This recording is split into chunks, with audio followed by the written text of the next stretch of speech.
Hi there, it's Galen, design team member with Unity Stamp Company.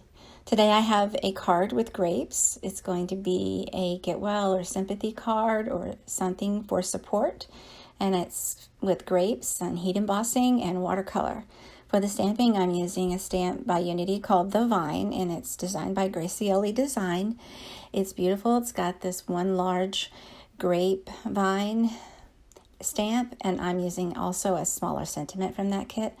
I use Ranger gold embossing powder, super fine, and I place that I place the stamps and the die sort of as a sample to know where I want this cut to be after I get finished with the coloring. And so I place the stamping onto watercolor paper into the original Misty. I prepared it with an anti-static powder tool before I added the stamping. And now I'm using Versamark ink for the stamping and the gold embossing powder. And then I heat set that, so I stamp the sentiment and the grapes all at the same time. And so for the paper, I'm using TCW Ken Oliver watercolor paper. And for the brushes, I'm using, for the watercolor brushes, it's Zig Clean Color Real Brush pens or markers. And so these particular markers that I'm using are juicy enough to go ahead and add the color right onto the paper and then come back with a damp brush and blend out that color. Now, some of your colors may be a little dry, so you can use them and just mark up a palette mat and then pick up a wet brush into that color and then add it onto the paper. So it depends on your brushes and how they're holding up and if they're staying wet enough. So I added a light green, and then I came back with a dark green and just tiny spots to pick up and make it a little bit of depth. And then I use that damp brush to blend those out for the leaves. I'll do the same for the grapes. I add a light, very light lavender shade first on the grapes, each grape.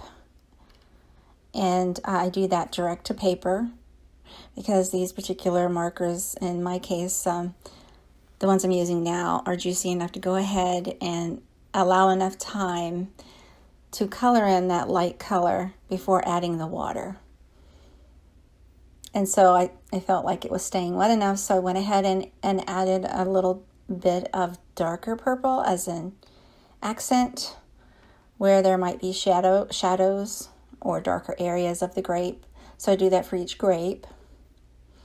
And then I'll come back with a damp brush. I dip it in water, and then I dab it onto a paper towel so it's not too saturated with water.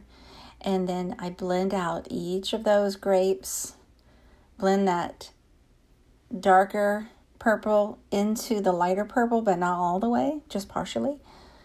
And some of the lighter purple would look more of like a highlight, and the darker would be like a shadow.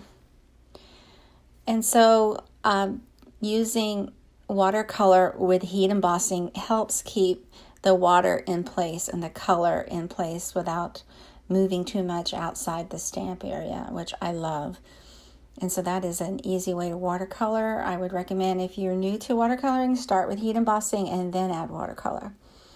But it's not necessary to heat emboss. You can just stamp with a black or brown or whatever color you like, as long as it's watercolor friendly and it won't bleed out as far as the ink goes. So, and then I heat set once I was satisfied with the coloring. Now I place dies by my Creative Time. I place the dies through my die cutting machine and cut out that offset corner border that I'm going to use. And I have excess decorative paper by Basic Gray left over, and I use that for the background. And then I just add adhesive gems to finish off this card. It's real easy to do, it's simple, and it's a nice card for support for someone. I hope you like this. Thanks so much for watching. Please take a moment to subscribe to my channel and like my Facebook page. Have a great day.